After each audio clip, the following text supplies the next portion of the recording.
Oh, man. Hey, Eric. What's up? I'm having this extreme feeling of deja vu. Like Yeah? we've been here before and... Oh my gosh, run!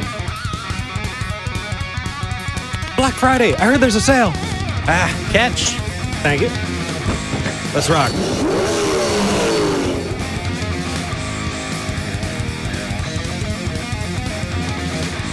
Glad to have you back, brother. You ready? Always glad to be back.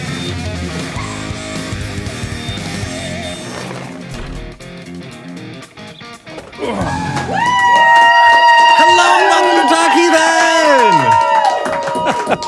Heathen! I'm Eric Murphy. I'm Jamie Boone. And today is November 25th, 2018. It is season 2, episode 47. And Jamie, our last episode was our 1-year anniversary. I missed you, brother. Woo! But And I'm, as we've talked about off the show, I'm sorry we missed our anniversary. I'm sure that it will come up with Dr. Brenner, and I will find some way of making it up to you. there's no way you can make this up to me. You broke my heart for the last time, Jamie. Forward. And it hurts. I shouldn't have brought this up on the air. Not on the air, not in I shouldn't have front of brought the it up on fans. Not in front of the fans. All right. Anyway. It is a good day, though. It is. And you know what? I was going back and looking over the last year at what we've done and how we've changed and how I went from this shy, meek, stuttering, really annoying, laughing kind of person to someone more decent. Yeah. And I've watched you grow and grow and grow into someone who is measured and confident and kind, compassionate, caring. The way that you've moved in the last year, watching my best friend change, right, and watching you grow has been really, really wonderful. And the way that you've been able to interact with people every week, the way that you've been able to keep your cool when I lose mine is something that I admire. And I really, really appreciate it. And I love you, man. And I'm really happy that we're doing this.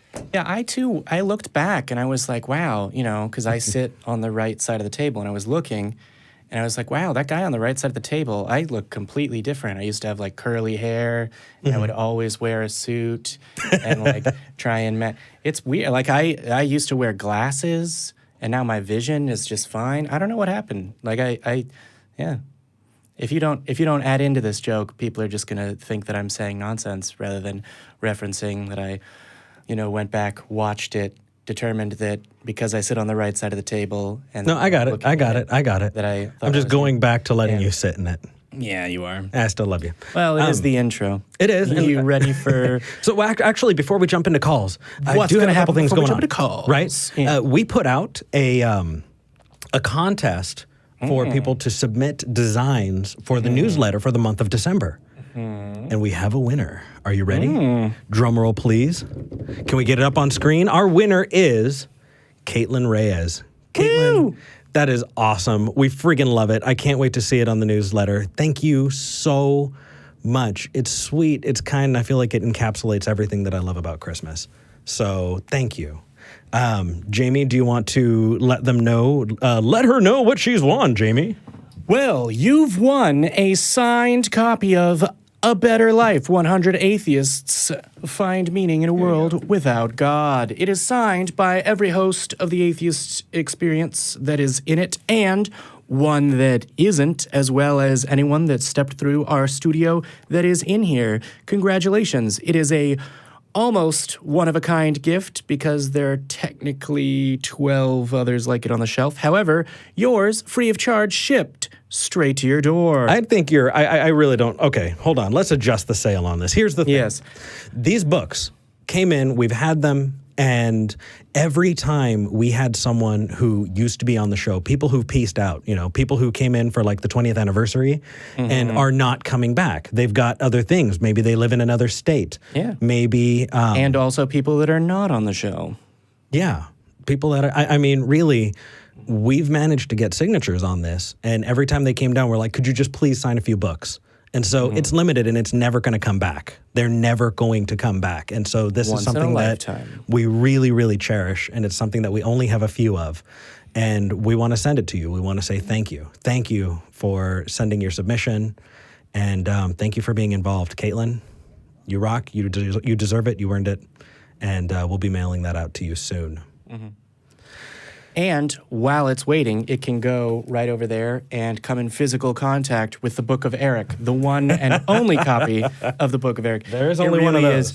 I am long, sort though. of jealous because if I got particularly a signed copy of A Better Life, that would be something I would end up leaving to either my kids or my nieces and nephews to pass on, because it's a coffee table book that you leave out and you go, oh yeah, that person. They're that's their signature. they're timeless stories about how you find meaning in a life without God, in a world without God, and that's something that all humans need to be able to find.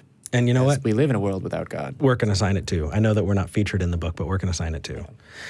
We have one more announcement before we hop into calls, and that is that Shannon Q is going to be on our Discord doing a Q&A on the 28th, on November 28th at 5:30 Central Time. So if you haven't hopped into our Discord, now's a great time to do it. If you love Shannon Q, as you should, because she's fucking amazing, definitely hop in. If you haven't checked her out, wait until the show's over and then check her out. She's definitely worth watching. As soon as this show is done and you've liked it and subscribed, you should check out our social media. And then after you've done that, you should go check out Shannon Q, who's amazing. We've talked to her before. I kind of I've talked to her a couple times, was good, but good snag, man. Hey, you know what? Actually, it's our amazing volunteers online. It's our social media people. It's our SMSs who have gone in and just fucking killed it every time. Speaking of, thank you to all of you. I want to give a special thank you to Chris Donlin. Chris, we love you and we appreciate you every single time. Mm-hmm. Thank you. Yeah. Chris I rescind the credit that I gave to Eric, and I give it to you now. Thank you, As you Chris. should. As you should. I think that's it. We're going to be diving into our top 5 patrons. Somebody emailed in. It's not cumulative. It's not like we pick the top 5 people who've given overall. It's a week at a time. And so if you are one of our top 5 patrons this week, we will give you a shout out by name on the air in the middle of the show. So if you haven't yet, and you can, please consider going and becoming a patron at patreon.com/talkheathen-to-me. Let's see if we can get that on the lower third. Patreon.com/talkheathen-to-me. There it is. It really, really goes to help. I know we give the shout all the time, but the ACA is a 501c3 nonprofit. We're in a tiny building, and we're doing everything we can with what we have. But it's because of patrons that we're able to keep the lights on. It's because of patrons that we're able to keep doing what we're doing. And it's because of patrons. It's because of support from people like you at the $1 and $2 levels, because we don't have major donors. No. We still don't. Nope. And that said, Jamie, did you know? Wait, no, you were there. Mm-hmm. We had a Thanksgiving. We had a Friendsgiving. Yes. It was the first of its kind here at the ACA. Yeah. And we had a bunch of people show up, and we had turkey, and we had ham, and we had mashed potatoes and gravy and sweet potato casserole and green bean casserole and more pies than anyone knew what to do with. And it was wonderful. It was a community where you weren't sitting and arguing with people.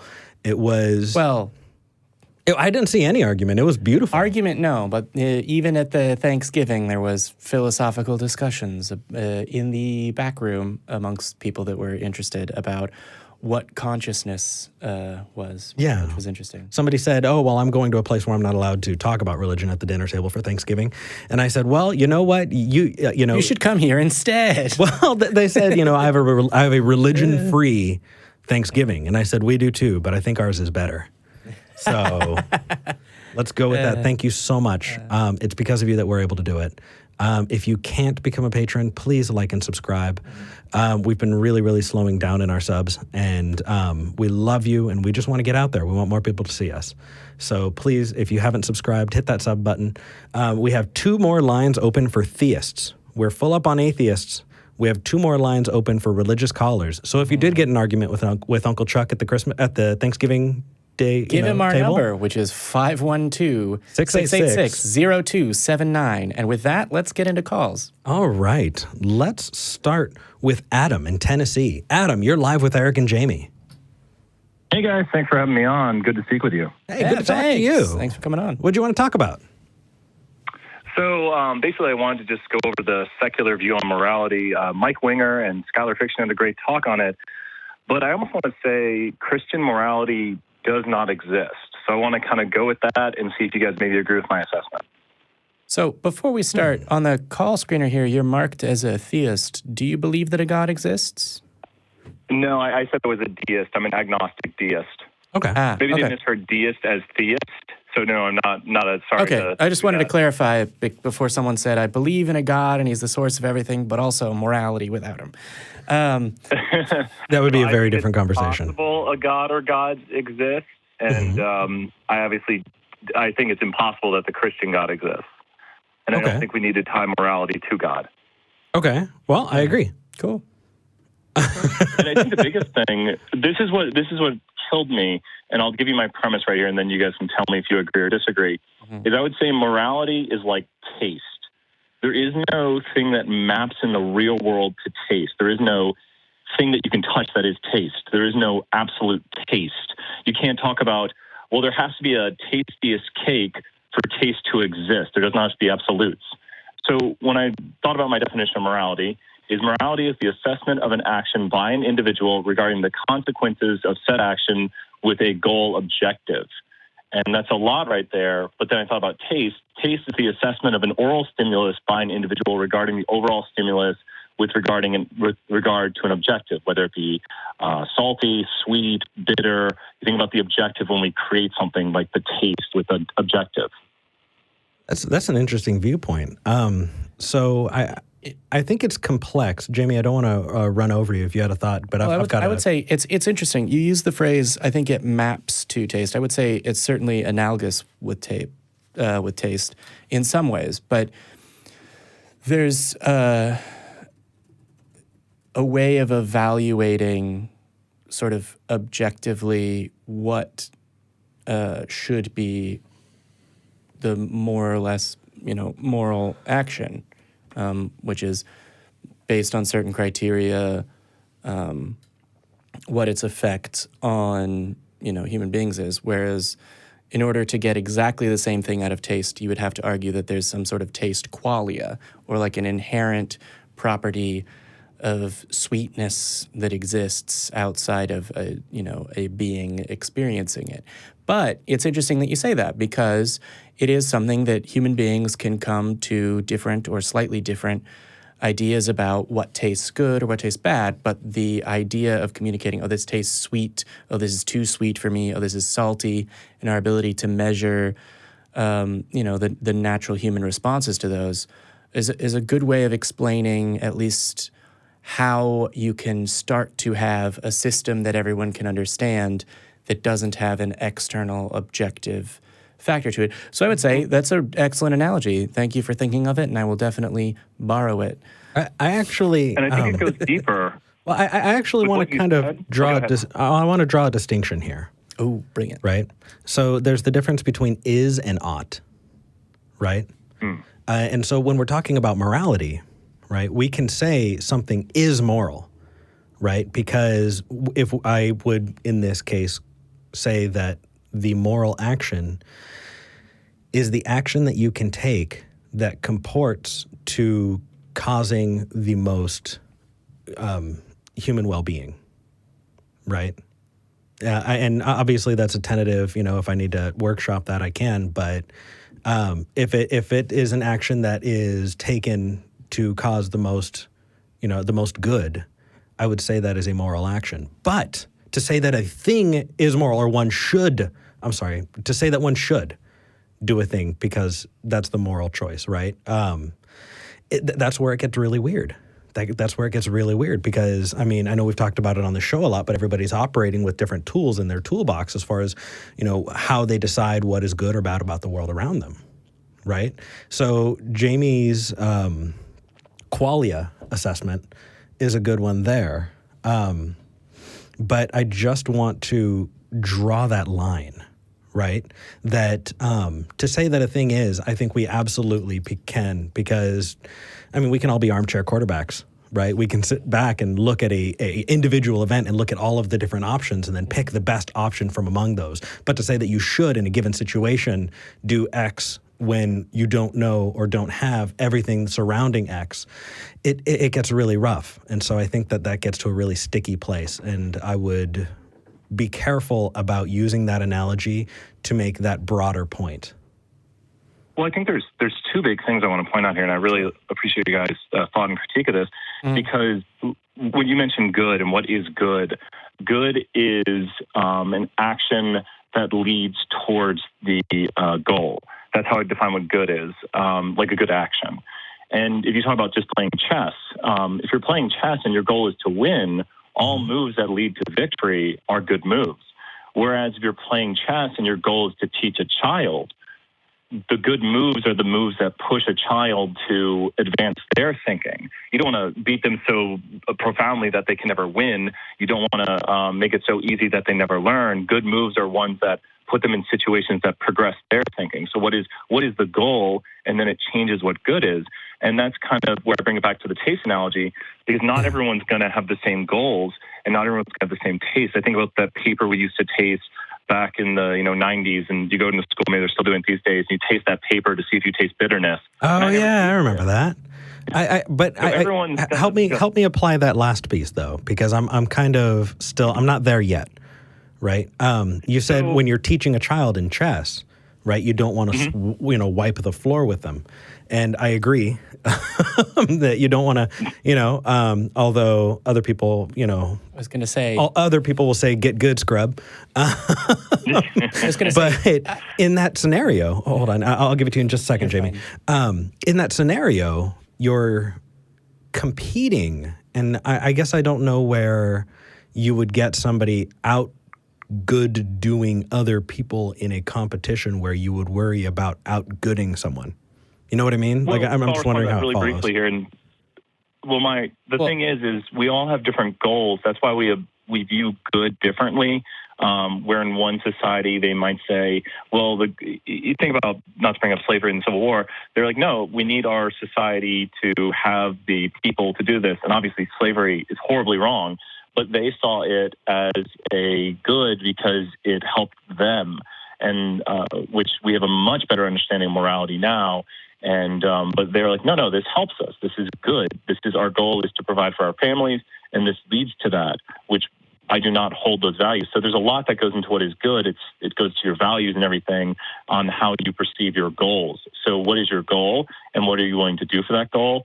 And when you assess it as a whole, because you have to look at the things beyond just, okay, this helps my family, I can't just steal. I don't know, it goes bigger.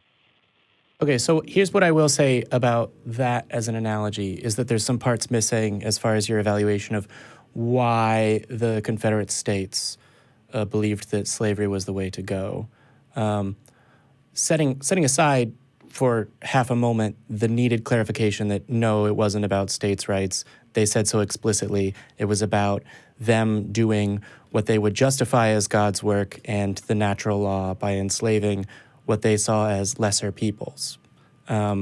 So not only was it good for them, they said, but it was good for the slaves because the slaves inherently needed masters, is part of what they claimed, which is a good way of linking heinous and unsupportable ideas about how, well, human beings are inherently different based on these socially defined differences, as far as that being dangerous if you're trying to prevent unequal treatment. But other than that, yes, it's certainly interesting as far as moral systems and even religions that co-opt or develop or try and develop moral codes and how those get applied to the world, right? So adding a second example to your example, because while I just wanted to point out there's a bit more to what the Confederate States thought as far as why they justified slavery. It wasn't that they were ignoring, oh, well, this is bad for the slaves. It's that they said that it was good. The Empire of Japan, prior to World War II, the official religion, for example, of the military of the Empire of Japan was Zen Buddhism, which perfectly facilitated, was more than sufficient to facilitate their brutal, inhuman treatment of other peoples and their conquering, which I do my best to bring up anytime anyone says, oh, no, not all religions. Buddhism is super great. It's like, no, your yoga studio is great. I'm getting a little bit off in the weeds, but I wanted to say there are other kinds of examples that you can add to your sort of collection that point to holes. But I would say there's an inherent danger in trying to use elaborate analogies, which is that analogies eventually fail. But they're a good way of explaining a specific point. Thank you. I appreciate it. And if you guys wouldn't mind, can I give you the best atheist argument that everyone should be using to end the call? Yes, if we get to talk to you a little bit about why you're a deist. Oh, okay. Sure, I'll do that. Okay. All right, hit it. I'll give you the best. We won't end the call here, but I'll give you the best atheist argument. You don't have to reply to it, but I heard this from an apologist, and it's the best one. So an atheist walked into a sandwich shop, and he can't get his ham sandwich. And he says, the ham sandwich not given to me proves there is no God. There might be people in the chat or online who get the joke, who hear this afterwards, but it's horrible, and I can't believe an apologist actually said it. Anyways, you wanted to hear about me being a deist? Yeah, not getting the ham sandwich proves to me that there is no God. It's a master apologist type level argument. It sounds like a masturbatory argument. I don't know about a master apologist argument, but I might need to break it down further. Would you like the background on it real quick, or switch to the deism argument? I'd like to switch to the deism, let's just switch because to the deist argument this on feels the air. like a rabbit hole that Send us an email or reach out to us on our social media and explain the joke. And if you would like to know what the hell the joke is, you can also go to our social media where we will post the answer. Sounds good to me. Yeah. Okay, so from what you said you're an agnostic deist. Is that about right? Correct. Okay, yes. So to my understanding, the thing that separates us is that you're operating on the assumption that a God exists and I'm not, right? Correct. I'm trying to make sure with the gumball analogy, I definitely withhold all, you don't control your beliefs. And I really don't believe I have any strong belief in there being a God or no God. I don't actively believe one. It's almost like it's not used in my daily life. But then when it comes down to, if someone pressed me and said, well, do you think there really is a God? I would say, well, there's a lot about this universe we don't understand. I know this sounds like God of the gaps. Mm-hmm. So I can't say a God does or does not exist. And what I choose to believe in, if I have to believe in something, is a maximum God. And I know that. Okay, so I'm trying to think. Let me jump in right there, because you sound like a person who is one click or half a click away from going, you know what? I don't really believe this, because there are a couple of things you've said. If I was pressed to say what I believe in, and well, if I have to believe in something, that lead me to this sort of evaluation of about where you are as far as your belief in a God that doesn't interact with the world but is somehow existent, which is generally what I understand deists to believe. Quick side note, is that something close to what you're describing? Close enough, and then the God is such a nebulous term. Okay, so if God is a nebulous term that can mean many things, why would you say that you are a deist, a person that believes in this kind of God, if you don't use it in your day-to-day life?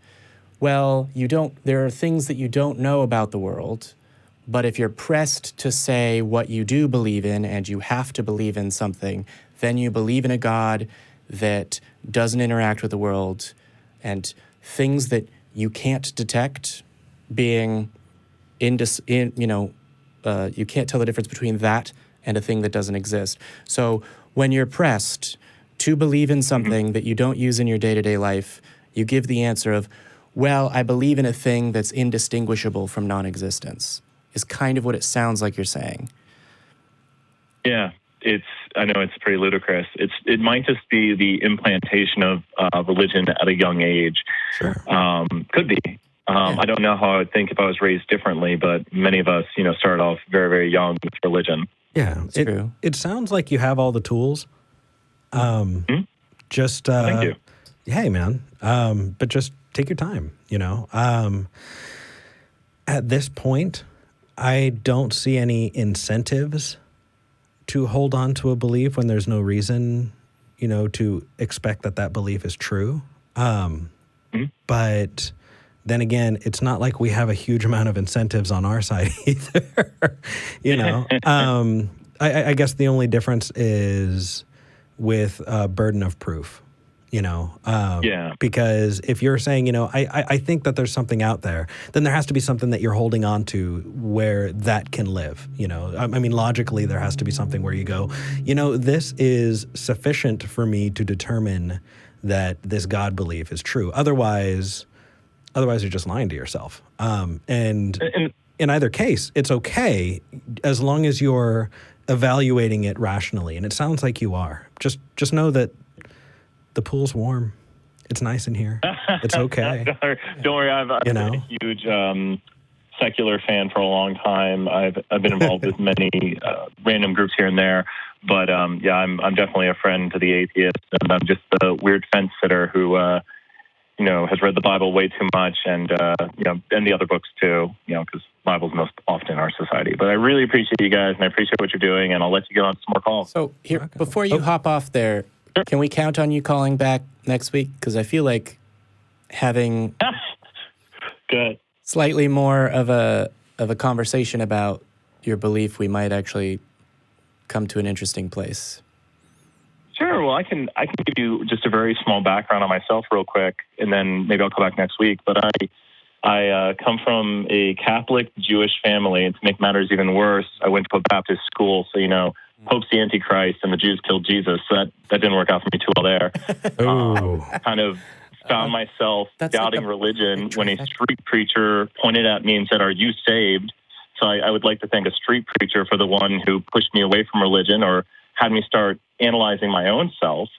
And through those many, many years of reading more books than just the Bible, I've come to find that we're moreover just products of our environment to a certain extent. And I wish to kind of have some autonomy and push myself away from that. And this is where I've kind of found myself kind of floating out there being an agnostic deist. Well, cheers, man. I'm glad you called in, and you are a friend to us as well. We want to track your journey. Thank you. We want to track your journey, and that'll be fun to watch. Thank you. Anything else, Jamie? Thanks, guys. Bye. No, I'm good. All right. Take care. Talk to you next week. So that's a promise. Don't break it. We had a hiccup and lost half our callers. What? I know. So, will someone get them a glass of water so we don't have any more hiccups like that? It's good. It's good that we have others. But if you have a religious friend, or if you are a religious person who wants to call in, we're good. We're chill. We want to talk. So please call in. If you have a great topic, please call in. The number is 512-686-0279. So please, now's the time. Shoot it off to people. If you are international and can't do that, you can go to the Atheist Experiences page and hit the call now, or what is it, call in button or something like that? Call now. Call now button. Show now. Yeah, and it actually will come right to us right now. Yeah. So do that. Let's move on. Do you want to, which one or two? Two. Jenny. Jenny helped us test the phone lines. How's it going, Jenny? Hi, I'm pretty good. Hey. Yeah. You're live with Eric and Jamie. Sorry, go ahead. Butterflies. No worries. We're just two assholes. Yes, Your Majesty. It's kind of starting. I guess how I kind of lost my kind of religion and God is kind of.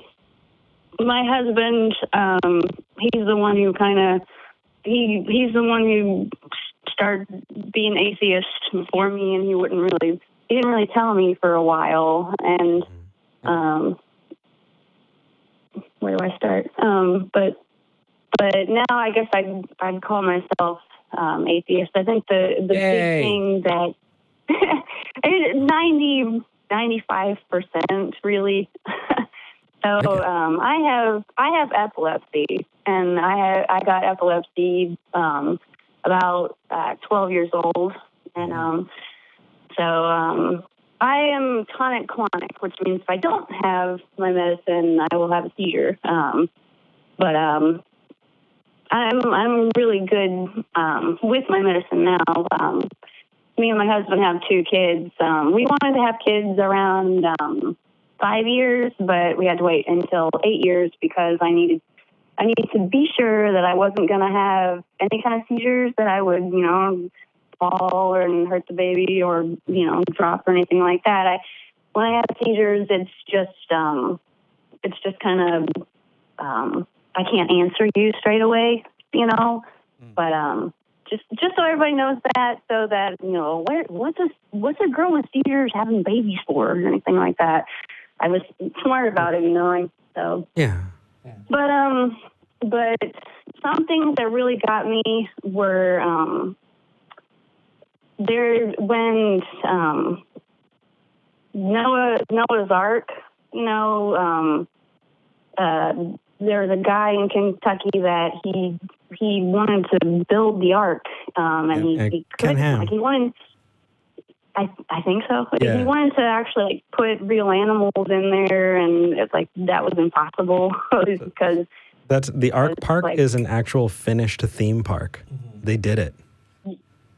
Yeah, but I heard that there wasn't able to have real animals because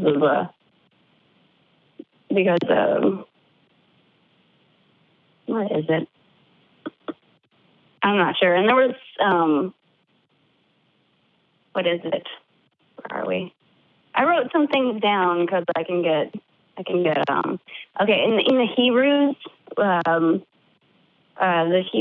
there was no pottery in the Hebrew story. If the scientists, they didn't find any pottery made. Oh, during the Exodus? Is that what you mean? Yeah, the when the Hebrews left Egypt and spent 40 years in the desert, there's zero indication that migration happened in the desert. There's no archaeological evidence to support that. Well, what's more is there are Israeli archaeologists that have studied and looked at this and concluded that no, there were never Israeli or Jewish or Hebrew slaves in Egypt. Damn. In any significant number. Yeah. That was a big deal to me because then it was just like, how can you believe in that story when, there's no proof of it? Oh. I'm glad those kind of those things clicked in and gave you pause to think about it. Was there anything else that you wanted to share? There was a woman once. This was before our 2 kids. We had a friend who, in a Christian band, there was a guy that we were helping, and we were picking stuff up, and there was a woman in a circle of prayer, and I walked past her, and she grabbed a hold of me, and she said, "What's your issues? What's your problems?" And what's wrong with you? And I was like, well, I'm an epileptic. And she was doing all kinds of swaying and this weird prayer circle. And, and it was really hard for me. She said, now, if you believe hard enough and if you pray hard enough, you will be healed of your epilepsy. What a bitch. Yeah. That's so fucking wrong, telling somebody that how many people walk up to somebody who's lost their legs and say, oh yeah, if you pray hard enough, God will grow your legs back, but if you didn't do it right, then obviously, you're not trying hard enough or whatever. I don't look like somebody who has a disability. I look like just a normal person. Oh no, I'm not. I'm not saying you don't. I'm just saying Sure. It's sort of, I'd say they treat it, and all of the you have this or that, or you don't have legs. They treat it the same as if a person was saying, well, my shoelaces are tied together, and it makes it hard to walk. Well, if you get a knife or you get new shoes or you find a way to untie the knot, you'll be able to walk fine. And that's the way they treat real problems that actually are affecting you, physically, your legs or your body or your life, because everything is a childish problem when your view of the world is childish. Yeah. I mean, we live in a world where there are people who actually think they have actual magic powers. Yeah. But that they can command volcanoes. We're glad that you found the show, and thank you for calling in. Yeah. Thank you. Yeah, and it was letting go of my religion, I would say, is like ripping off a big leech off of my arm. It's something that is it's really a hard thing to do, and it just kind of feels like it's going to be a scar forever. My dad was a pastor when me and my sisters were kids, and it always bothered him that I had epilepsy. And it's really hard. Like it's always been hard, and and it's just one of those things that's kind of going to remain forever of just like pain, and it feels like a lie that people like in the Bible. Once you're in heaven, you'll have a new body, and you'll have a new, you have a new body, and you can. It's I feel that I'm not gonna. I feel like I was lied to because I have to take medicine in the morning and at 3:00 and at 9:00, and it's one of those. Yeah, you have to actually deal with your problems in the real world rather than wishing they go away. Jenny, I actually read stories of and have talked to people who've said that in the Mormon church, that when they said that you get your spirit body, that if you were a good person, that you would be white. That was another affliction. Well, I didn't know that you could. I didn't know that they granted, like. Oh, dude, there are stories of people No. I know that in that it was all like, ooh, blackness is. No. But I was like, more. I didn't know that there was a way around that. I thought that you were just always doomed. No, Jamie, there are stories of people who say that they were missionaries in the Pacific Islands, right, where they went and these Mormon churches would sit and gather and they'd pray, and people would say that, oh, as they were praying, I was watching their skin get lighter. Yeah. It's fucking gross. But you know what? It's only a matter of time until people realize that, that kind of shit is the exact same. But I think we're going to... I feel like there's a lot of freedom now that I since I'm not Christian, I have a few lesbian friends, and I don't feel like an obligation that I need to like save their souls or anything. It's so much freedom now that I can say that I'm a not Christian, which is really God is love and God is the way, all of these things. Welcome home, really, Jenny. I have so much more. I said welcome home. Yeah. I think we're going to move on to the next caller now, though, okay? Yeah.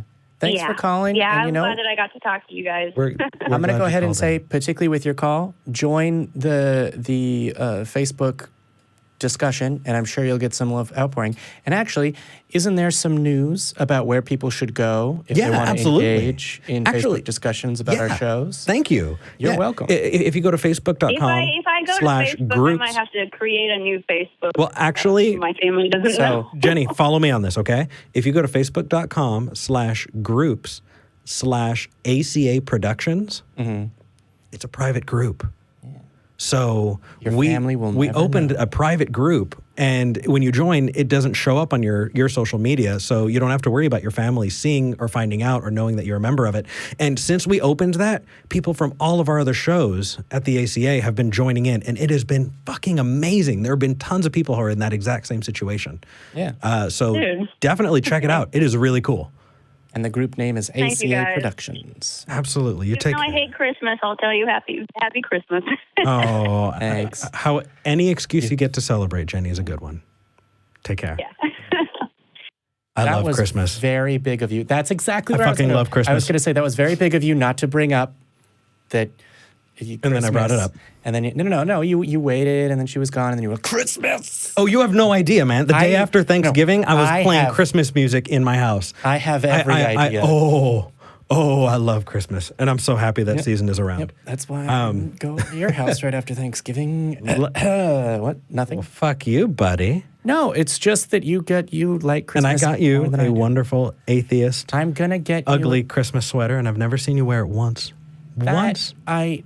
Well, you're not always Jewel watching me. in Brazil. You're live with Eric and Jamie. How's it going? Uh-oh.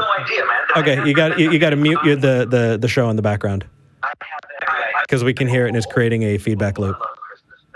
Jewel? All right, we're going to pop you back on hold. Yeah. And let's move to Austin. Calling back. How's it going? Oh, hi. Hey. From Cali. Really quick, I'm just going to shout out. We're low on callers. So if you don't want to leave me with him, please call in 512-686-0279. We have call screeners waiting to talk to you. Yep. Please do call in. That's a good idea. Also, #SaveEric. That's a good idea. Maybe you remember. Also, in the live chat, hold on just a second. Also, in the live chat, I did want to bring up that I've seen people who are donating in the live chat. And yes, if you do donate in the live chat, 100% of that donation comes to the ACA. People were remembering that on the Atheist Experience a couple weeks ago, it was brought up that Vern, our audio engineer, and myself are in really crappy chairs. Well, actually, it was brought up here that the guys in the booth need. Oh, it was when you were on with Claire. It was Claire. Claire brought it up that Mark and Vern are in terrible chairs. That Vern and the call screening, the chairs. Sound engineer, is in the squeakiest chair. That it's beyond the level of squeakiness, but for anyone that works with sound. But for this, I mean, really, imagine the So imagine call screening getting difficult, especially when there's a lot of callers. Well, and also anytime you. It's like a 911 operator. Anytime you even remotely lean back in my chair, which is the call screener chair during the week, it immediately goes to the floor. Yeah. But people were donating in the live chat, and we really appreciate it because it would be nice to get an ergonomic chair, one that's not super noisy. But Austin, you guys should do some in-house gambling setup, or it would be illegal. So never mind. Now you can't get. Yeah, that sounds terrible. I was like, but no, I'm not just the host of the show. I am the president. We will not have gambling here. Okay, but Austin, when you called on, I was on with Thomas Westbrook. Holy Kool-Aid! Jamie wasn't here. Do you want to bring us up to speed and then let's? What's going on, Austin? Tell me all about it. Well, which part? I'm actually calling to talk about something serious. I'm talking about how we got to realize. How we dissect the religious stories in ways that we don't recognize. And, I'm here to sort of talk about not cutting off the head from God, basically, because that's kind of something that people hold on to a lot, So, yes, I do register as an atheist, but the most important thing I want to talk about is our own morality and how morality seems to be a theme today. I was going to say, you register as an atheist on the atheist detector, or like, do you mean that you qualify and that's it? Okay. Or he can just self-identify. No, I mean, I was just sort of wanting to clarify that. I'm an atheist. I'm an atheist. Okay. I'm a physicist. Congratulations. I want to talk about. Well, that's a good thing, but it could also relate to luck because we're well, let's kind of let's get out of the weeds and onto course here. So you wanted to talk specifically about how we dissect stories in the Bible. Is that right? Yeah, okay. That's the theme that Sam Harris has talked about. Actually, it's a little lost, I think. Okay, because, what specifically about that do you want to talk about? Well, I think that when we read the Bible. Or when we read any story, we sort of look at that, be nice to each other, don't steal from each other. Yeah, that sounds right. I'm so glad that God exists. And then kill your neighbor. God must have he's trying to be poetic. Or so it's like we're judging the Bible. The Bible is not judging us. Well, and but you need to start realizing. Well, of course not. Yeah, right. The book really can. Okay, so any movie can say it's based on real events, just like a book can. But let's look at what's resonating with human beings with these religious stories. It's talking about afterlife, what's going to happen to us after we die, and it's difficult to not think about some kind of purpose, or at least life could get hard enough where you just start to, introspect purpose just to keep yourself sane.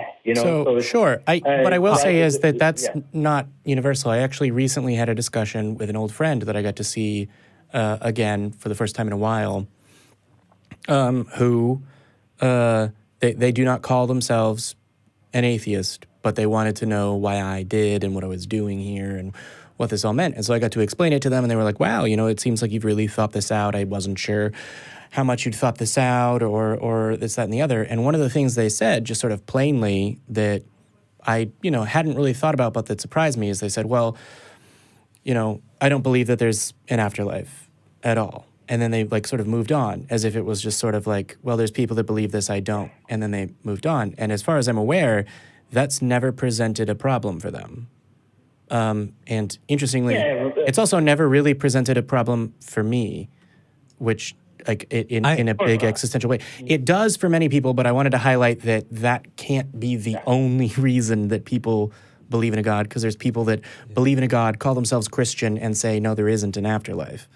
I feel like we started talking about stories, and then instead of bringing up a story, we went to a generality, and then qualified that generality, and then qualified the qualifier. Sure. So we need to zoom back. I will. Okay.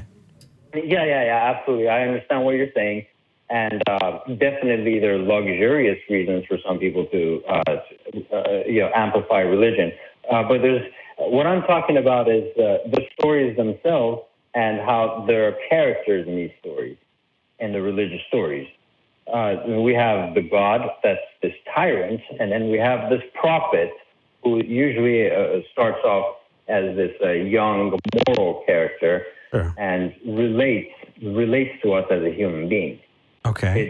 This omni everything doesn't relate to a human being. The prophet does. Okay. And So then the prophet, if we really look at it, the God's characteristics are the opposite of the prophet's characteristics. okay, we got that. So let me jump in here, because I think I may be missing this because I wasn't here last week. You're talking about the characteristics of the God character or characters. The God character as portrayed in the Old Testament versus the God character as portrayed in the New Testament.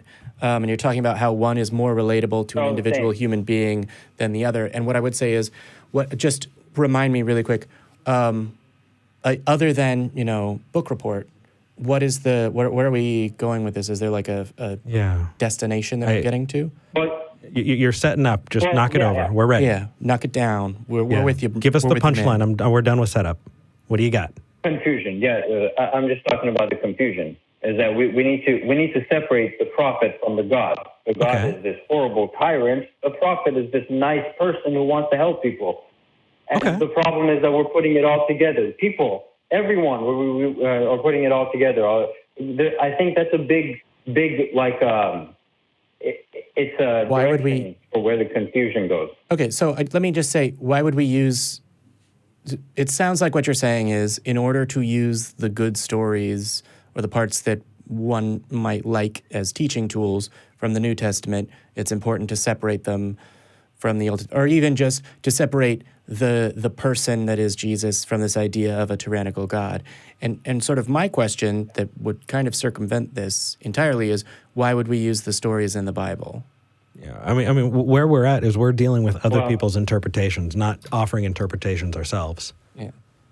Right. Yeah, but the problem is that there are 2 billion people who believe in this story over a lot of other stories. Okay. Well, why do people believe in this story? Because it gives them some kind of purpose. The other stories don't. Well, hold on, Austin. You're creating a straw man. Yeah, you need to wait until you talk to the person and ask them, and then meet them where they are. Because when you start assigning, what other story talks about? Or what other story talks about heaven and hell after you die, type of thing? Most religions, most religions, that's a hallmark of religion. But even then, there are so many differentiations that what I would say is, because I've gotten this before. I've gotten other people call in and say, I've got the solution. There are going to be no more Christians. I promise. Here is something that's not consistent in the Bible. Christian specifically. No. But I'm just talking about morality. I know. I'm talking about reason for morality. What I'm saying is, that is a good point to bring up in the context that you find that. Fantastic. I'll agree with that. I would just be careful, when you start making generalizations, what you can do is you can wind up talking past the person because they might not ascribe all of their beliefs. And I mean, really, for us, it's all fucking, wacky nonsense anyway. So it's not like we're, convinced by it, but we got to meet them where they're at. Easy to say that. It's easy to say that when you have a lot of other ties to happiness, possible happiness, reasons to live. It doesn't exist for a lot of other people. But we're failing to reach some portion of the society who see God as anything other than this life. And that's why we're here. Because it comes down to morality. Not necessarily. That people believe for a lot of different reasons. Yeah. But I think I like the point that you brought up. I think the point on morality is a separate one. Right? I think the point on morality is a separate one. But it would be one that I would like to explore at another point. Well, it's just something that a lot of people don't have an answer to. Well, they keep looking. Hey, you keep saying it's not you, and generally, like a lot scientists, atheist community, they keep saying, let's have other reasons to live, and they say, but what about morality? And then there's no answer, or exactly why we should be moral. We end up saying, okay, solipsism is the best we can do. Now, so Austin, it sounds like how do we feel other people's existence? So it sounds like you've touched on a couple of things here, and I want to see if I can connect them and sort of form or help you communicate what a thesis of what you're trying to say might be. So you've talked about how there are stories in the Bible, how people use these stories of the afterlife, to give their life meaning and the reasons that they're living now. And you've said, I think a couple of times in a couple of ways, that it all comes back to morality, and that I think it's been hinted that people use the stories in the New Testament as a way of teaching morality or as a way of determining what is moral. Am I at least somewhat on board with some of the things you've said?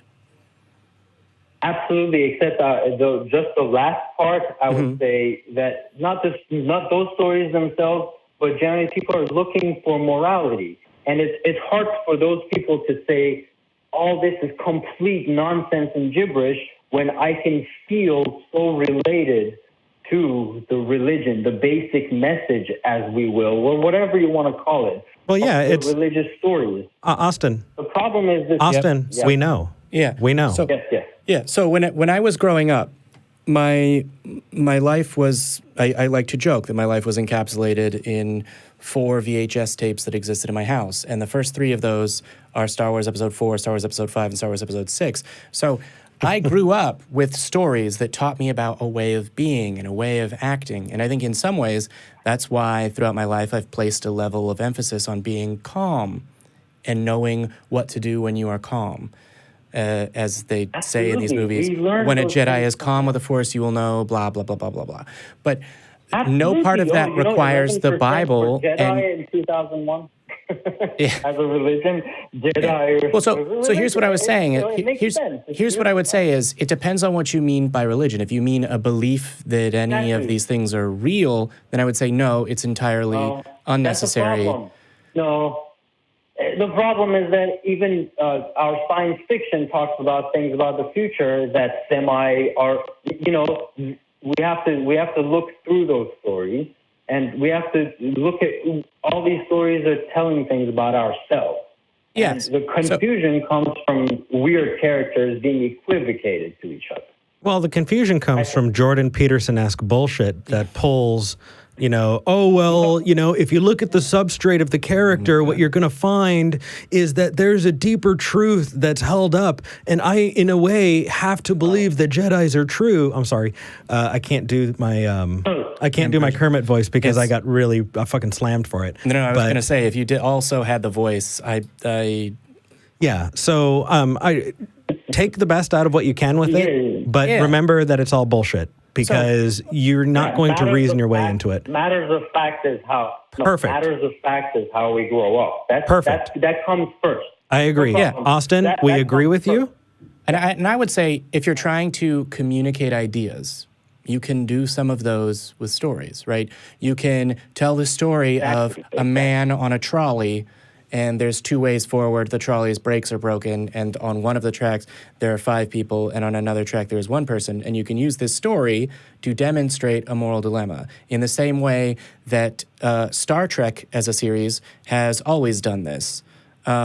And it's fantastic, and at no point in time does it say that genocide is good or necessary or claim to be true or historical. Austin, the rest of this conversation is feeling like the conversation you have with a beer with somebody at a table, not on a call-in show. And what I would say is, come to Austin, have a beer. I appreciate your time. No problem. We appreciate it. You just need to get your ass to Austin so we can sit, because these are conversations that are best had because you're flying and there's a whole lot that's going on. This is something that you have in person with somebody. This is not a good format for it. All right, buddy? I appreciate it. You're right. All right. Thank you for calling in. Take care, brother. Noting that these conversations are important and can happen on the Facebook discussion group page, which is called ACA Productions, is good. Yeah. And it's interesting. Well, no, I won't use that as a... Never mind. All right.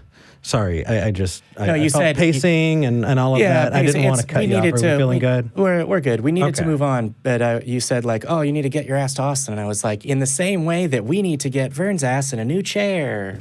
Hey, so I like it. Feel free to donate in the live chat. And our next call that we're taking is John in South Carolina.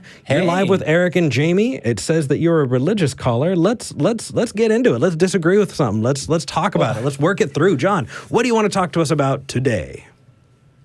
Hey, I'm on air now. You're on. Yeah, welcome. Okay, man, I'm just trying to see what's going on with y'all up there, man. I don't know if y'all know we was listening. Y'all were cursing that man out and stuff just now. Well, do you have a problem with cussing? I mean, y'all on air, and I mean, all kind of people listening and stuff, man, and y'all don't even care how you talking to people. And I mean, I was just calling. I was trying not to be disrespectful, nothing, but I mean, y'all around here telling people there ain't no God and stuff. It's the holiday season, man. Oh, why y'all so let doing me stuff like this? Okay, let me John, jump in here very briefly. Jamie, please save me from this. John, let me jump in here very briefly if I can. I in no way meant to be disrespectful to Austin or I've forgotten the order before him, the previous caller.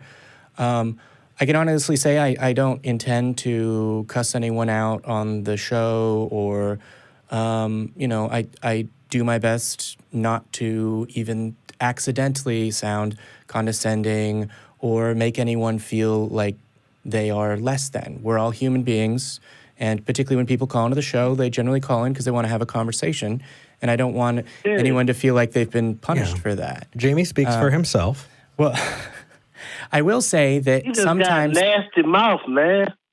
Oh, we're going to talk. Well, I'm not going to ask. finish. I'm not going to ask you for a kiss. It's fine. And then he's like, is you gay or something, man? I'm a man. You gonna kiss me? No, I'm saying I'm not. You said you have a nasty mouth. You're and not gay? I am, but that's not what I meant. Wow. What I meant was... Y'all talk about that on here too? Yeah, why not? So what you said was you have a dirty mouth, and I said, well, it's fine. You don't have to kiss me, which would be... It was kind of a joke. Sorry, I was trying to... But there could be kids watching this thing and stuff, man. Y'all... man. Okay, John. And they should learn that you can joke about things. Okay, so it's my turn. My turn? I think, yeah. John, Hi, John. How are you doing? I'm in shock and awe, man. I'm Me gonna pray too. for y'all after this call. That's condescending. Lord, so man. Y'all let's They told me to listen to this show. Yeah. So let's y'all start. My mind, man. I'm glad. Let's start somewhere we can agree, okay? And then we'll move out from there. Do you feel like talking about religion is something that no one is allowed to do? I think we should preach the word of God and so preach to love the people and stuff. And I mean, okay. So let me ask you. Time of Jesus' birth. What about John? That. John, I just asked you a simple question because I want to move forward through this, right? So, do you think that religion, not Christianity, do you think that religion is something that we cannot talk about? Well, that's what I'm saying. We should preach the word of God. No, yes. I asked you yes or no, and I didn't say anything about your God. I said, do you think religion is something that we cannot talk about? There's only one God, man. Do you think there's only one religion, John? I mean, there's people that got it confused, but they number one God, man. Okay. I mean, if you So, read the John, Bible, no, John. damn, you know that right away. No, you don't. And John, right? So you answered. The answer that you gave was there are other religions out there, right? Are you okay with talking about other religions? I mean, if you just want to waste your time and stuff Right. and go to hell in the end, I mean, ain't no need to. So then let's move to your religion, right? And I'm going to bring up an example that I bring up all the time, right? So I have a book. My name is Eric. I have the Book of Eric, right? I'm going to grab it.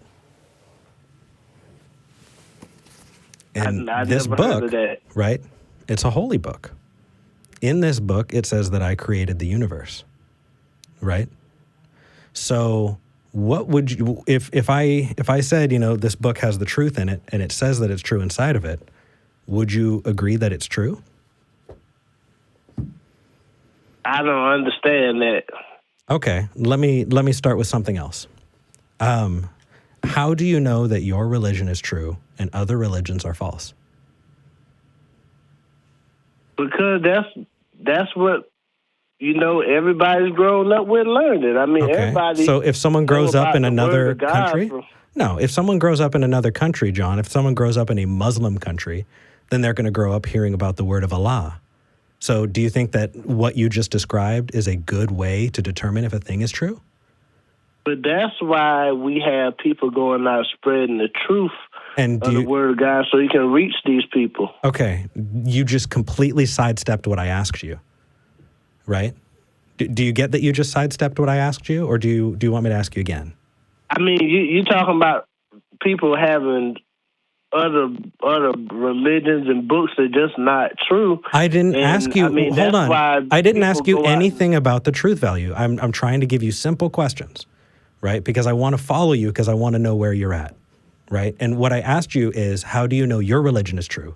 And you said, because I grew up with it. And so I said, other people grow up with other religions, right? That is a good way for me to give you an example that your reason is not a good one, because that would make every religion that people grow up with true. Would you agree with that? I had experiences. I know. I didn't. Okay. I used to be out in the streets John, hard, man. Stop. We can talk about other reasons, but would you agree with me that because I grew up with it is not a good reason to believe a religion? Well, I guess so, but I mean, at that age and stuff, I love that. Maybe because at that age, maybe I wasn't sure of it. But when I got locked up, man, and I did all that time and stuff, and the Lord came to me and got my life straight, and I got myself together and stuff now, that means a whole lot.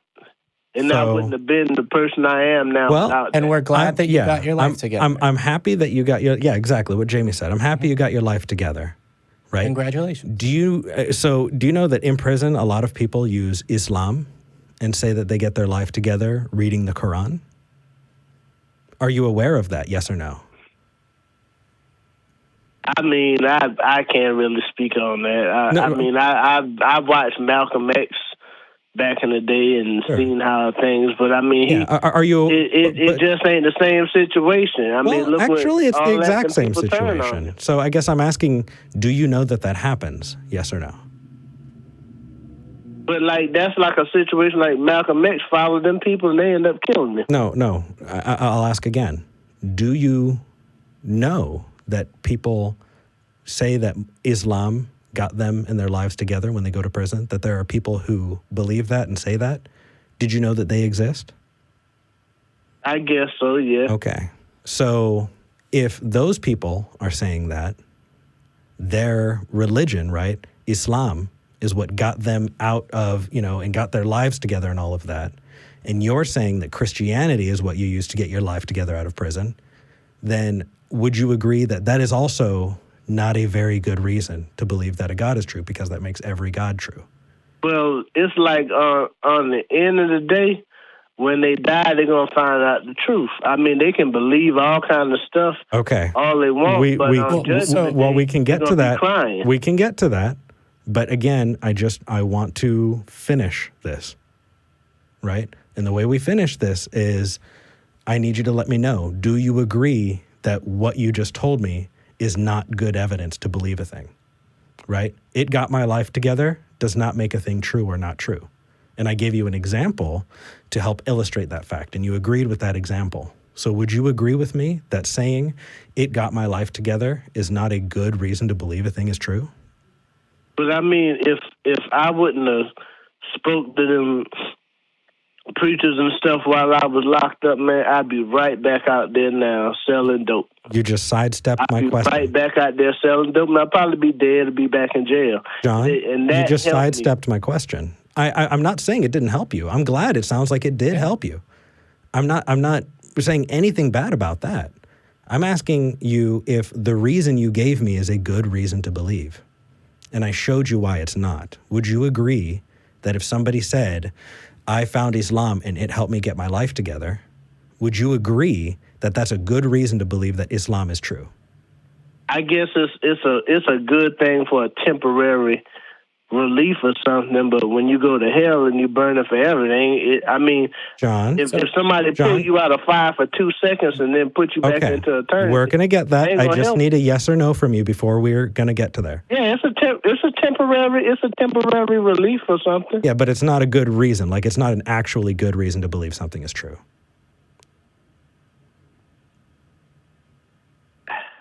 You can have other reasons to believe, John. You don't need to hinge everything on this one. But this is just not a good reason. Like if you built everything on the foundation that it got you out of prison, that's like a house of cards.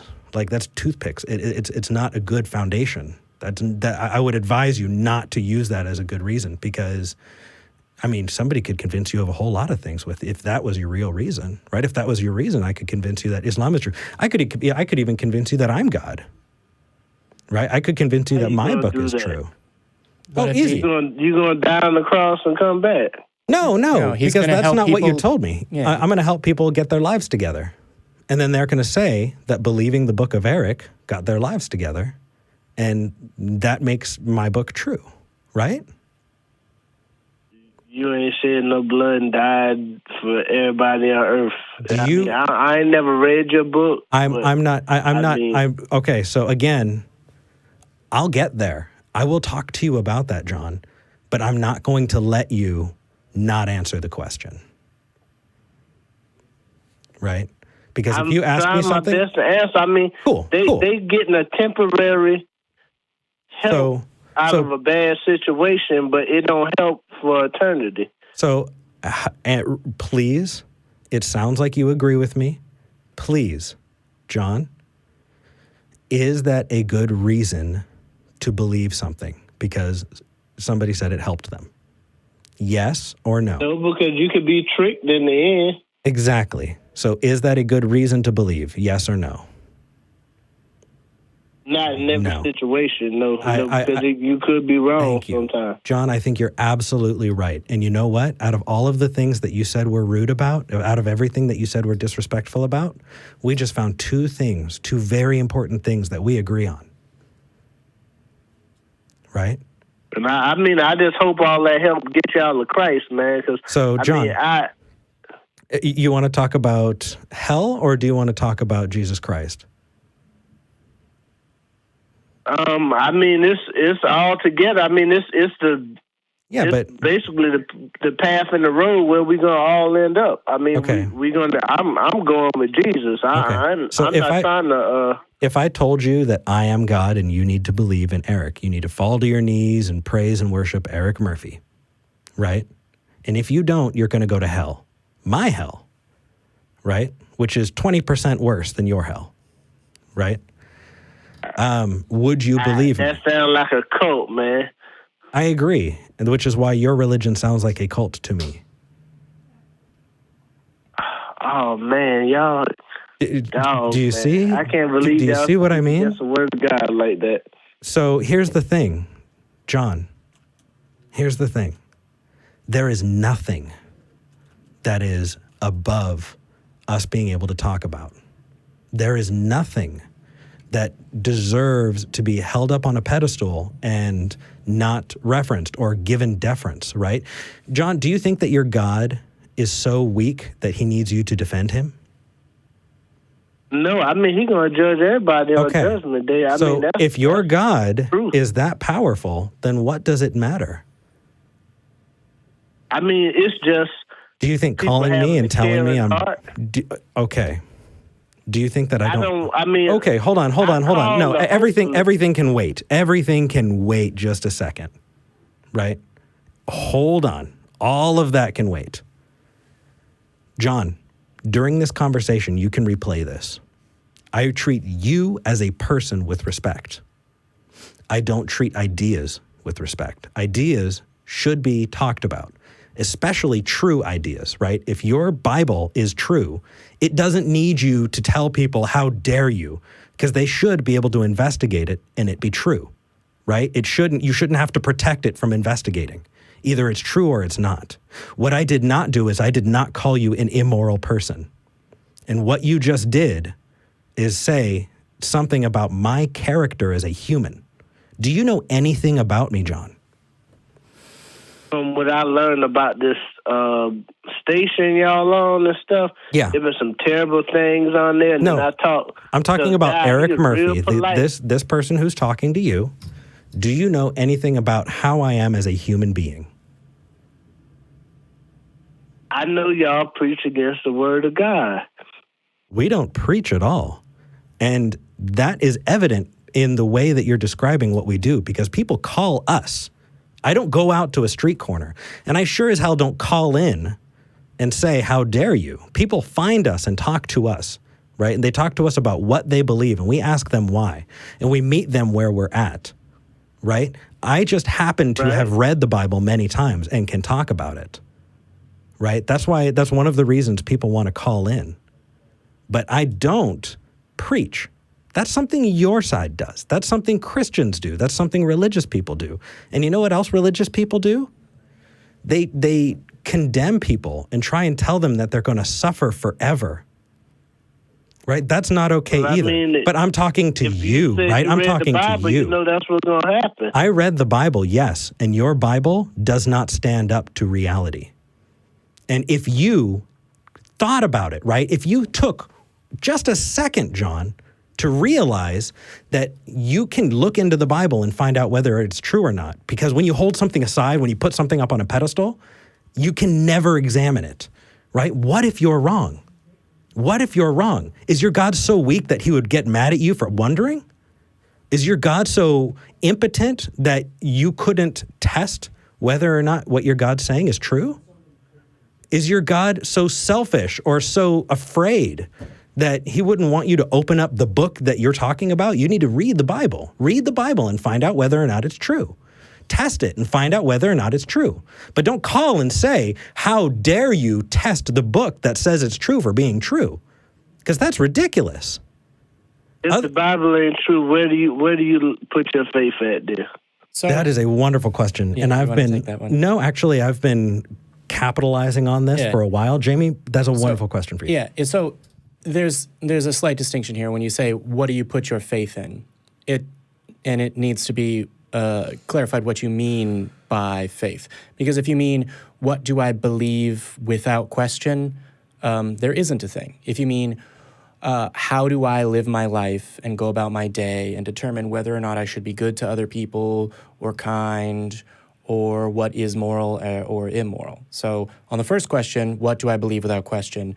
There isn't anything that I believe without question. I think that thinking about what we believe and making sure that it matches up with what's good and moral is something that we need to do constantly, because humans are flawed. I think we can agree on that point, and humans can be wrong about what is good or bad for humans.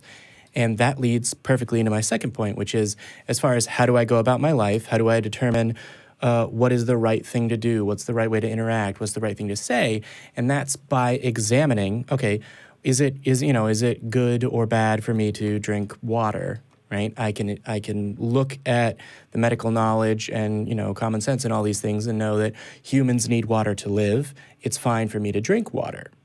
right? So I can examine what the result of an action will be and what effect it will have on human beings and whether or not that effect is good or bad. And if I have, 2 glasses of water and I have me and a friend and we're both thirsty, I can examine what the result of me taking one of those glasses of water for myself and sharing one with my friend will be. And part of that result is making a fairer, nicer world and reminding my friend that I care about him or her or they, and that I want them to be hydrated, for example, in the middle of a marathon. So if your question about faith was, again, wrapping up, if your question about faith was, what do you believe without question? The answer is nothing. And if your question about faith was more directed at how do you live your life, it's by examining what my actions can and will do to other human beings and striving to do the nicest, best thing for them. What do you think, John? I'm just lost for words with y'all, man. I mean, y'all just going on and on trying to go past the beat the word of God down and stuff, man. I mean, it's like what I was saying when I said, what do you have faith in if you don't believe in the Bible? Like imagine you out there on a lonesome road with nobody in sight, and you get in a car accident, you run to a deer or something out there, and you stuck up in the car and you bleeding, broken bones and stuff. I mean, your phone fell out the car or something. I mean, sure. If you're dying, you're dying. You ain't gonna call on the Lord to try and help you? John, the Lord put me there. If what you're saying is true, right, then you have to face the fact that every single person that situation happens to, everyone who suffers, everyone who is born to only live a few days and then die in pain, every disease was given to them by your God, right? What is more likely that truly evil monster that you call a God exists, or that we're just human beings? We're just here, man. Because I really don't think Which do you think is more likely, I don't John? think that's unbelievable. I think that it takes a whole lot more to believe what you're saying than where we're at. Yeah, what do you think about... Y'all call the Lord a monster. Well, if the shoe fits. Wow, man. I'm going to pray for y'all, man.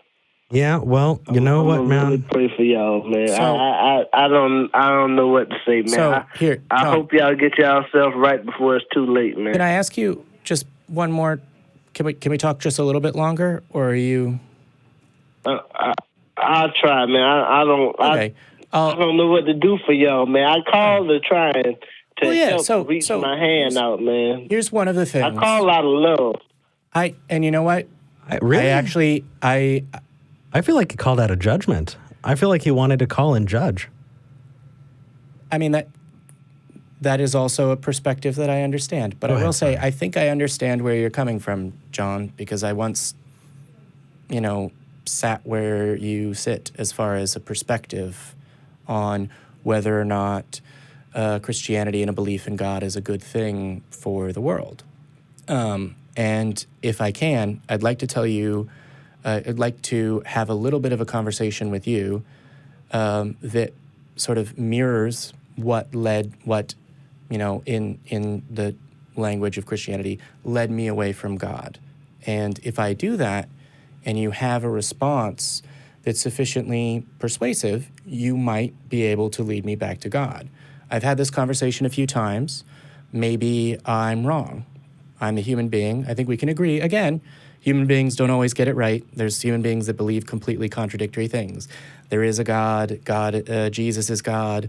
God's name is Allah. God's name is Yahweh. God's name is Vishnu, right? They can't all be right. Maybe they're all wrong, but certainly they can't all be right. And so most human beings are wrong about, the name of God, we'll say. And so if you're willing to have this sort of brief conversation with me, I would love to have it with you. And then we'll let you go, because this has probably been a very shocking conversation that you haven't had before. It takes a while to. It is. It takes a while to digest. Yeah, it takes a while to digest. One of the things I would say is if you can bring yourself to do it, going back and rewatching this part of the episode, I know that I will, and I'll go back and I'll go, oh man, I wish I'd said this instead of that, and maybe you'll call back or we'll chat again and we'll chat in a friendly way and maybe we'll clarify something. But one of the things that made me think about whether or not there's this omniscient God, right? A God that knows everything that's happening.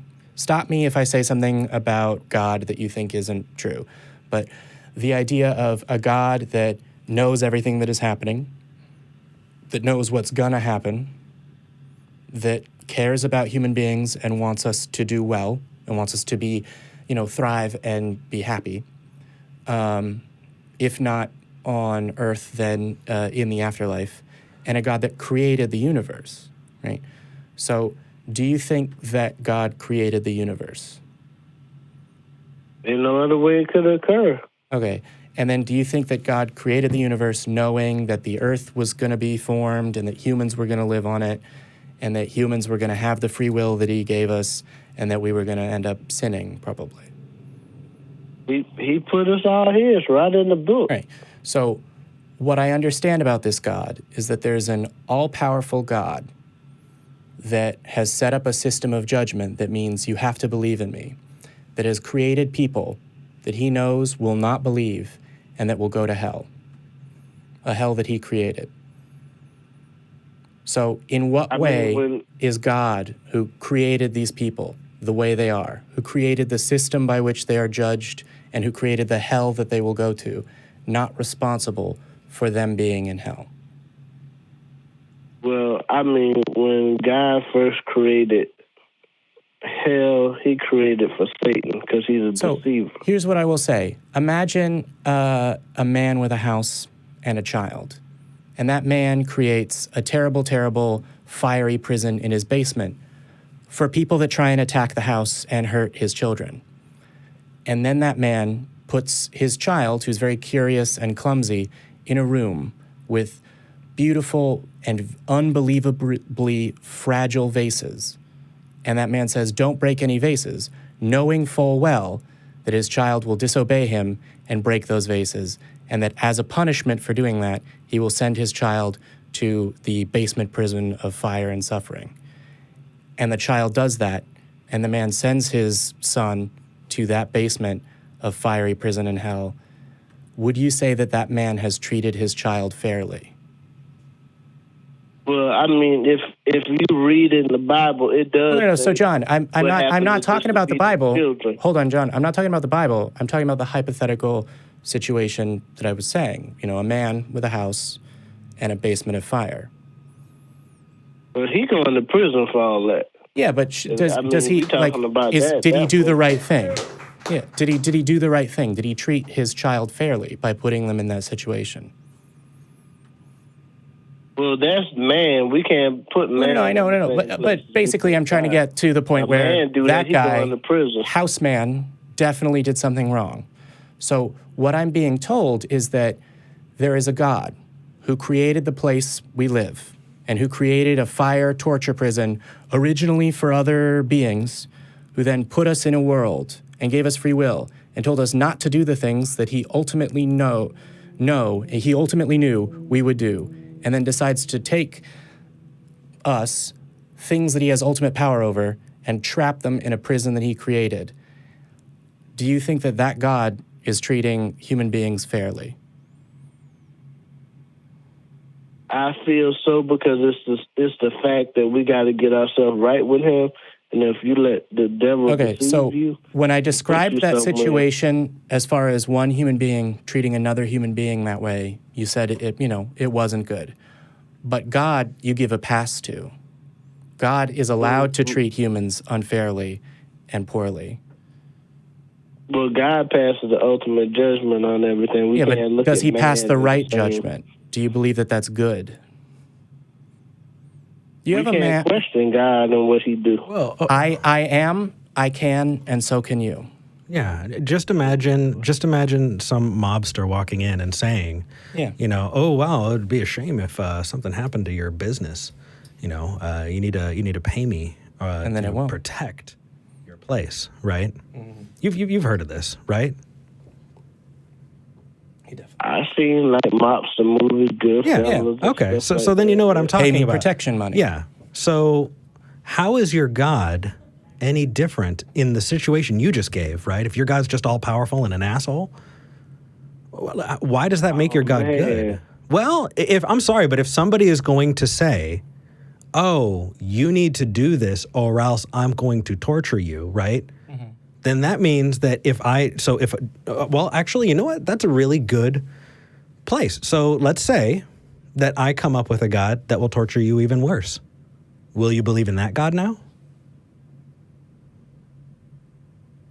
You can't put, like, fictional characters over God. I mean, you can't until you can show me that your God is not a fictional character, then that's exactly what I'm doing.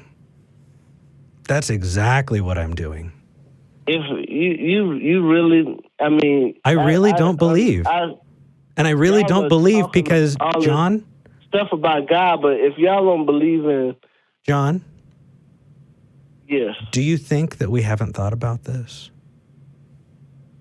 I really don't think so. That's why I'm trying to help y'all, man. Well, I mean, John, I don't know y'all, but I got love for you, and I want to see y'all in heaven one day, man. John, would you be bothered at all if you were in heaven and saw that I was in hell? Would you be bothered for 1 second? I kind of feel bad for myself because this would feel like the moment to help y'all, and if I don't help y'all, no, hold on, I'm gonna probably really feel bad. You'd feel bad in heaven? What about other people that you know that you think are going to hell? Would you feel bad, John? If I reached out to them and I didn't do enough to save them, I would. Yeah. So I've helped a lot of people along the way, and I want to help y'all. That sounds like a very unhappy heaven. Do you think that you can be unhappy in heaven? You're in paradise. Wait, but you just said that you would be sad. You said you would feel bad. Yeah, because I'm trying to help you guys. Sure. And So are you saying are you lying to me now and you actually wouldn't feel bad, or are you lying about the heaven because you actually would feel bad? You're lying in one of those because both of those can't be true. You're telling me a thing and then you're saying the opposite is true, right? So would you feel bad in heaven if you knew that we were in hell or someone that you loved was in hell? Yeah, you're going to feel bad for them. Okay, then how is that paradise, John? Where you at is good. You got a new body. Would that prevent you? Aches and pains. Yeah, would that make you feel like you don't feel bad about the people in hell now?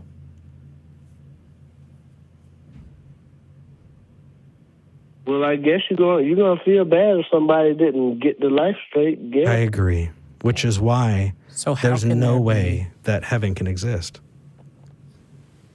Not the one you're talking about, because you just came across a point, John. It's called cognitive dissonance.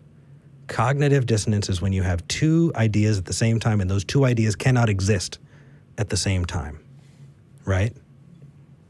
And so if you want to talk about heaven, if you want us to listen, if you want us to hear what you have to say, I'd love for you to listen in, think about this, and then let us know. Call back. We'll keep a line open just for you. So when you call and say, I have an answer for the heaven question, we can sit down and we can talk to you, because I really want to know. I want to know how you can believe that a heaven is true, where that is absolute paradise. No, hold on. That is absolute paradise, and you can't feel bad, but you would feel bad, right? Those two things, right? You can't feel bad and you would feel bad. Either you're lying or those two cannot exist together. It's paradise for those who accepted the truth of the Lord and made it there. But I mean, it's like anything else in life. I mean, you can sit around and tell people, hey, don't go in these woods over there. There's a snake up in there. So I mean, they go in there. I mean, so John, you can take the right path and don't. But that doesn't say anything about whether or not you would feel bad, John. What does it? I would tell you what I would do, John, right? If I wound up in heaven and I looked and I saw people that I loved, and hell, even people I didn't know, who were suffering in absolute agony and torment forever, I would never enjoy a moment of heaven. Beyond that, I would cry. I would cry out in pain and solidarity for those people that are suffering. And then you know what I would do, John? I would look at that God who put them there. And I would say, how could you? Does anything happen in this world that your God doesn't make happen? Anything, John? It's a battle against God and Satan. No. So do you think God can made Satan? Do you think God doesn't control Satan? If Satan does something, do you think your God doesn't know? Is Satan as powerful as your God? Is this some kind of two gods that are equal? He's gonna do away with it. Yeah. John? Why not already? He'd rule over. Yeah, that has nothing to do. Please listen back to this tape. What you did is you talked past what I said. You didn't listen to what I said. You just waited until your turn. Right? So I'm gonna hop in here because I think, John, we're gonna have to wrap it up for this week. Are you able to call back next week?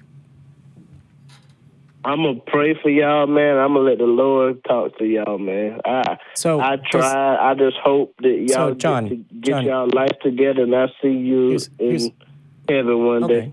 All right, but before you hang up, let me send you with a couple of things. One, I hope that you call back.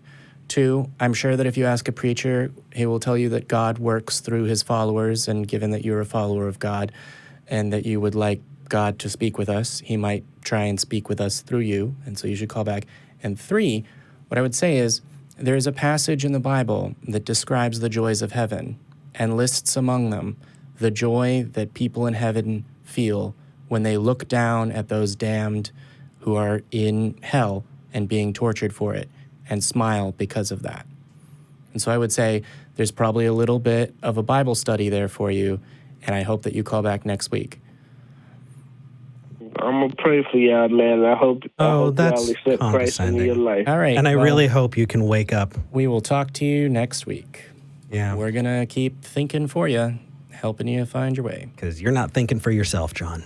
And that might be the most condescending thing I've said on this show. Oh, don't worry. Possibly in this room, even off the show to you. And I'm not... To be honest, somebody calling in that way, you have to really work not to think for that long. We do have other religious callers, and I want to get to them. But before we get to the next callers, don't hang up. Last week, I started going on Patreon and reading the Patreons, and everybody dropped out. Yeah, and we still were ready to talk. We're taking calls after this. Yes. Oh, you've been on for an hour and a half. Oh, that's so long. Yeah, there's more. Please. Wait. So I want to thank our top 5 patrons. Watch it back after this. Yeah. Our top 5 are Nando Gonzalez, Janet Reyes, David Arland, Alex Watts, and a new contributor, number 5, Vanilla My Thunder. That's right. Vanilla My Thunder. You can put a silly name and we'll have to read it.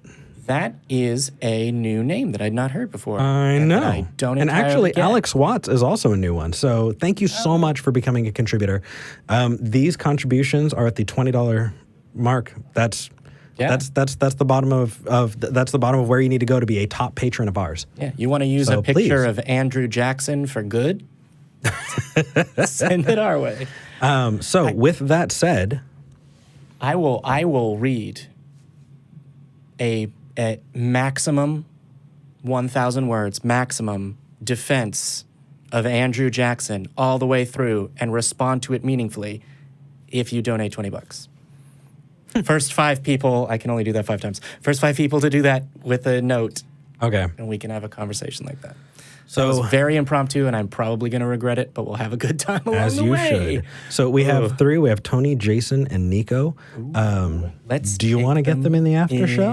No, let's take one now. We promised the people we're going to take one now. Okay. Let's take Tony. Or actually, let's take Nico. All right. Tony. Nico. Tony, we'll get to you in the after show. Don't leave. Yes, please. Nico in Florida, You're live with Eric and Jamie. How's it going? What's up? Hi, I'm great. How are you guys? Hey. Good. My blood's up a little bit. Yeah, he got a little, yep.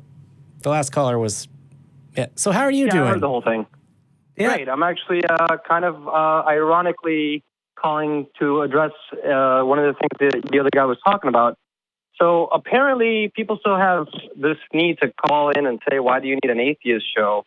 And I'm kind of here to tell you how I ditched my religion through the ACA and how it significantly improved my life. Congratulations. Thank you. And I'll try not to cry. Thank you. Absolutely. Thank you so Okay, I know much. you guys have been on a bit of a roll. Well, but, you know, every time we hear that, it makes us realize that we actually, you know, we wanted to do this, and there was no guarantee that it was going to be helpful. Yeah. And sometimes the vanity project has paid off. Well, no, I mean, really, honestly, I've Nico, I've talked about fighting depression my whole life, and that's something that's always going to be there. And hearing that it's helped, you know, hearing that the ACA has helped makes me feel like my life really is meaningful, and it's wonderful. So I'm really happy to hear it. I'd love to hear more about it. Yeah, absolutely. Well, I mean, it didn't, I'm not going to say I became an atheist through the ACA, just kind of more like realized I was already one. Sure. But what you guys really helped me do was ditch the concept of, oh, well, I don't believe in gods, but there's got to be something connecting us all, which basically just boils down to shrooms are fun. But I have to say, they are actually. Yeah, they absolutely are. But once I was able to official position of Talk Heathen, mushrooms are fun. No. That's it is in now, this book, but not officially on the show. President of the ACA doesn't want me to say that. You can say that for yourself. This is not the opinions expressed in Talk Heathen are Nico, about their we're own talking all over you, man. I'm so sorry. Go ahead. Gotcha, man. Don't worry. No, but I mean, once I was able to ditch that idea of, you know, I'm in good hands, so I'll just make this decision without really thinking about it, because if it's meant to be, it's meant to be. Once I was able to ditch that and just get up off my ass and do things for myself, then my life increased significantly. And so I got to thank you guys and everybody on the ACA for that. Cheers. So, well, you know, we actually have a camera that's backstage. Let's see if we can move to the back see room the people camera. That make this work. There they are. All right. Woo. Well, I have the show on pause right now. I'm just on the phone in my balcony. Well, but you'll see them. They're I'm waving to too. you. Yep, there you go. I'm waving too. I can't see you. You can't see me. Do you believe in me? No. I believe that I'm hearing a voice on the phone. Thank you so much to everyone. There you go. Yeah. That's not everybody remembers that we have a dedicated, incredible crew who makes all of this happen, and they work tirelessly to make it happen. And we really, really, really, you know, appreciate it. There's no way that we could do this without them. So absolutely, and I really appreciate you guys letting me on the show. Absolutely, thank you, man. So, you had more than that to say? I think you were talking about your journey. Yeah, a little bit. I'll be quick. Just basically, a lot of things. Well, I mean, not a lot of things. One thing that I've heard both theists and atheists agree on the show, that sometimes you guys tend to be a little bit harsh to the audiences, humiliate, whatever, like the last call was saying. And I mean, well, I was kind of nasty. That might be. I don't think that's necessarily true, but even then, that's exactly how I found you guys to begin with. You know, I watch a lot of comedy. I'm sure you're familiar with George Carlin. And there's also like a ton of other, you know, quote unquote atheist comedians or comedians who talk about religion and stuff like that. And for whatever reason, YouTube decided to link me to, I think it was like funniest moments of AXP or something like that. And that's how I found you guys. Rock on. You know, and I'm not trying to tell you how to run your show, but keep it up because it's amazing. I really appreciate it, man. Thank you. Well, now we're going to do the opposite. I mean, exactly. Well, how you're doing it. You know what? Especially. Go ahead.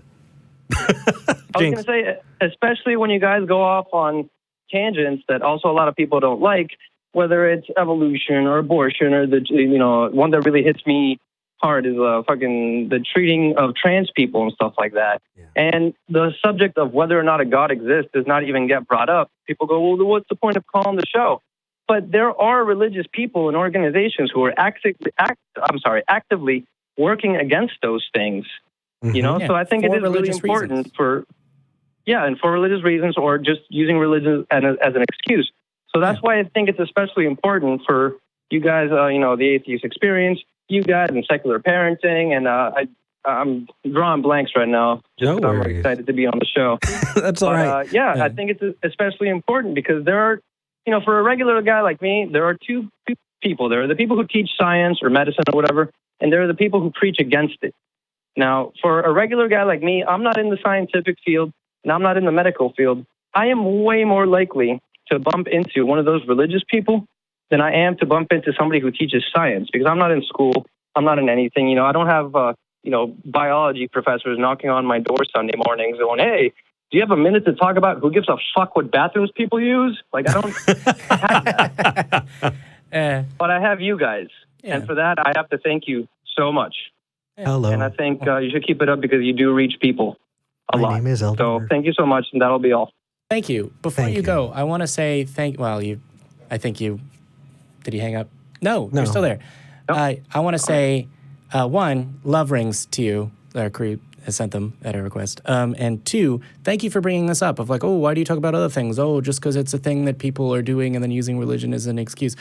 People also run food kitchens and then use religion as an excuse for their motivation, or run homeless shelters and then use religion as an excuse for why they're doing that.